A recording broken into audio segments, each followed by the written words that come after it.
ఉన్న బంగారాన్ని విడిపించి ఆ రోజు ఆన్లైన్ రేటుకే మేము కొంటాం. Sharma gold company. నమస్తే, వెల్కమ్ టు సుమన్ టీవీ. నేను మీ యామ్ని. ప్రస్తుతం మనతో ఉన్నారు ప్రముఖ ఆధ్యాత్మికవేత్త గురుస్వామి బ్రహ్మశ్రీ రాజన్ నంబూద్రి గారు ఉన్నారు. వారితో మాట్లాడదాం. నమస్కారం గురుగారు. నమస్కారం అమ్మ. గురుగారు, ఈ నెల అసలు మీనరాశి వారికి అంటే ఏ విధంగా ఉంటుంది, అలానే వీళ్ళు ఎలాంటి దానం చేస్తే మంచిది? శ్రీ మహాగణపతి దేవతభ్యో నమః, లక్ష్మీ గణపతి నమః. వాస్తవానికి మీనారాశి వారికి శని ప్రవేశించింది కాబట్టి ఏళ్ళనాటి శని నడుస్తుంది.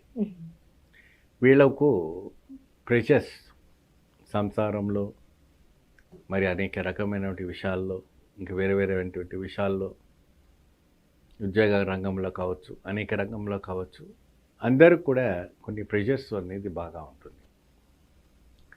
మీనారాశి వాళ్ళకి ఎప్పుడైతే కూడా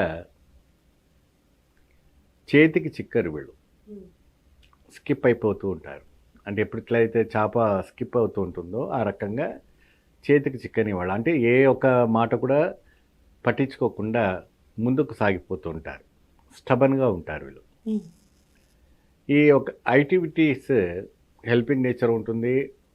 చాలా వరకు పైకి రావాలని విశ్వంగా ప్రయత్నం చేసినప్పటికీ చేపలో నీళ్ళలాగా లోపల మునిగిపోతూ ఉంటారే తప్ప పైకి రావడానికి అనేది చాలా కష్టంగా ఉంటుంది.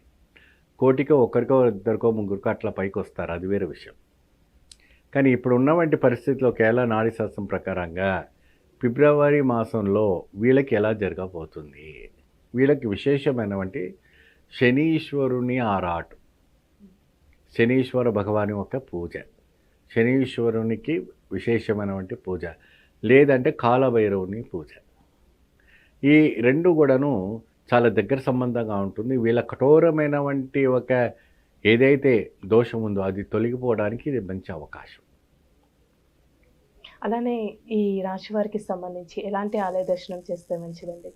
వీళ్ళు కాలభైరవ ఆలయానికి వెళ్ళినప్పుడు ఒక కూష్మాండాన్ని తీసుకోవాలి. కూష్మాండం అంటే తెలుసు కదమ్మా, బూడిది బొమ్మ కాయ.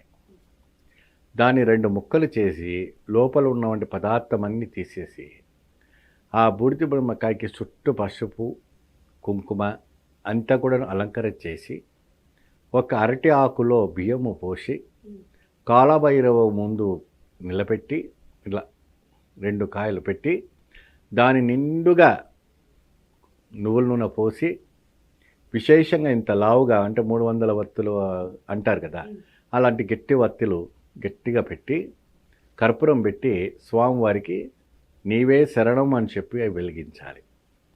ఇది ఎప్పుడు చేయాలంటే అమావాస్య అష్టమి రోజున విశేషంగా ఈ కాలభైరవునికి మీనరాశి వాడికి చాలా విశేషమైనటువంటి ఒక ఇది ఉంటుంది.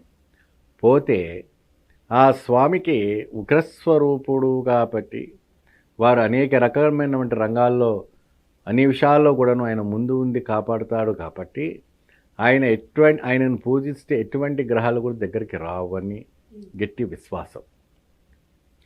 స్వామి వారి కాలభైరవునికి వస్త్రము, నలుపు వస్త్రాన్ని కూడా కొంతమంది ఇస్తారు, అలంకారానికని దేనికైనా కూడా వస్తారు. అది వేసి స్వామికి విశేషమైనటువంటి అలంకారంతో ధరించిన వంటి పుష్పమాల, మరి అదే విధానమైనటువంటి వస్త్రము వేసి ఈ యొక్క దీపం వెలిగించి 101 ప్రదక్షిణ లేదా 41 ప్రదక్షిణ లేదా 11 ప్రదక్షిణ ఇలా చేయండి. వృద్ధులు వాళ్ళకు నడవలేరు, ఉండలేరు, రాలేకపోతున్నారు, వాళ్ళ ఆలయానికి ప్రవేశించలేకపోతున్నారు అంటే ఇంట్లో కూర్చొని కాలభైరవ అష్టకం చదవండి 108 సార్లు. కాసేపు కాలభైరవ స్తోత్రం ఉంటుంది, ఆ కాలభైరవ స్తోత్రాన్ని ఒక 11 సార్లు చదవండి. అవి రాత్రుల్లో వినండి, ఉదయం వినండి. నిరంతరంగా ఆ ఒక స్తోత్రం వింటూ ఉండగా మీనరాశి వాళ్ళకి ఈ శని బాధ పీడ నుంచి బయటపడడానికి అవకాశం ఉంటుంది. అంటే ఆయన దుఃఖించడం ఇది చేయటం వల్ల ఏమవుతుందయ్యా అంటే బాధ విముక్తి నుంచి బయటపడటం కోసమే. మనలో ఉన్నవంటి అహంకారం ఏదైతే ఉందో అది తొలగించి జ్ఞానాన్ని ప్రసాదించేవంటి ఒక యోగము శనీశ్వరు ఇవ్వటం అనేది జరుగుతుంది. అలానే వీళ్ళు ఎలాంటి ప్రత్యేకమైన దానం ఇస్తే మంచిదండి రాశివారి నెలలో? వీరు దానము బ్రాహ్మణులకి తెల్లటి వస్త్రము, కాయగూరలు, బియ్యము, గోధుమలు, గోధుమ పిండి ఏమో మన చలివిడి అంటారు. ఆ చలివిడి కూడా దానం ఇవ్వటం వల్ల చాలా మంచి ఇది.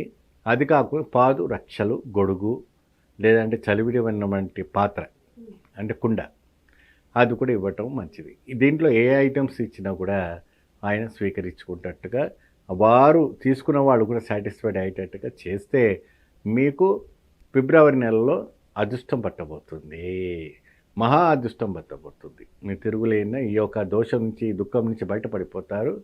మీరు మంచి సంపూర్ణమైనటువంటి యోగ సిద్ధికి చేరుతారు. చాలా చక్కగా తెలియజేశారు గురుగారు. ధన్యవాదాలండి. నమస్తే.